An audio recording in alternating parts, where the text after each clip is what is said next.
Coach, big weekend ahead, important weekend ahead. I know you've been preparing for it. What are your thoughts heading into the Big South Indoor Championships? Yeah, we're pretty excited about it. I know the guys team's going to have a little meeting after our team meeting tonight to kind of get everybody pumped up and get everybody excited and stuff.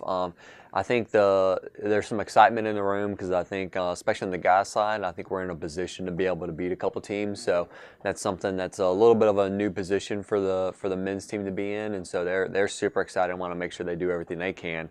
On the women's side, I think they're just looking at trying to see what we can do. We're a little bit lower on numbers in that sense, but I think they think that if we put everything together with the individuals that we got, that we can actually do a little bit better than what our rankings are right now and stuff. So. And I know it's been a pretty good, I guess, for lack of terms, a regular season as you get ready for the, for these championships. What has impressed you, or what has stuck out to you over these meets leading into the championship? Yeah, I think it's just the amount of improvement that we've had. Coming off into Marshall, our last meet, that was super exciting. We had a lot of people run season best, PRs, take some big chunks off their time, and then kind of since then, people have been kind of putting some of the technical pieces together and stuff, and the jumps and the throws and sprints and distance and stuff like that. So you kind of starting to see some of the things coming together. So it's like, hey, yeah, if we go in and we execute and we do everything we need to, we can actually have a pretty good weekend this weekend.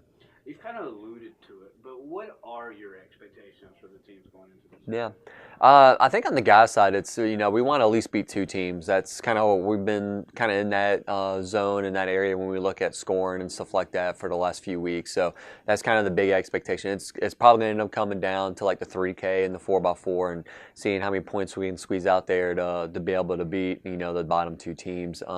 But I think that's kind of the expectation on the guys' side. On the women's side, it's, I would love for us to be able to just double the points that we're scheduled to get right now. Like right now, we've only got Kaylee in the women's 4x4 that are, on paper that should score. But when you look, back through the rankings and stuff like that, we got people like Callie Coleman and Phoebe Schneider and Asia Washington and Heather Gerber and Desire and some of these girls that are in a pretty good spot that, they're right on the cusp of being able to qualify for finals or score points and stuff like that. So I think if we can get a few of those events to shake out our way, then we'll very easily double the points that we're scheduled to get right now. So.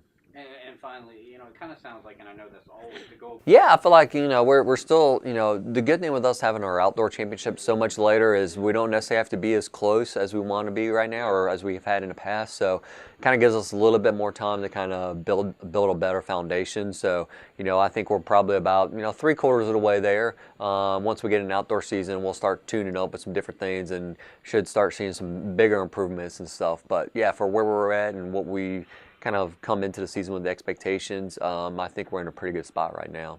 So, no problem.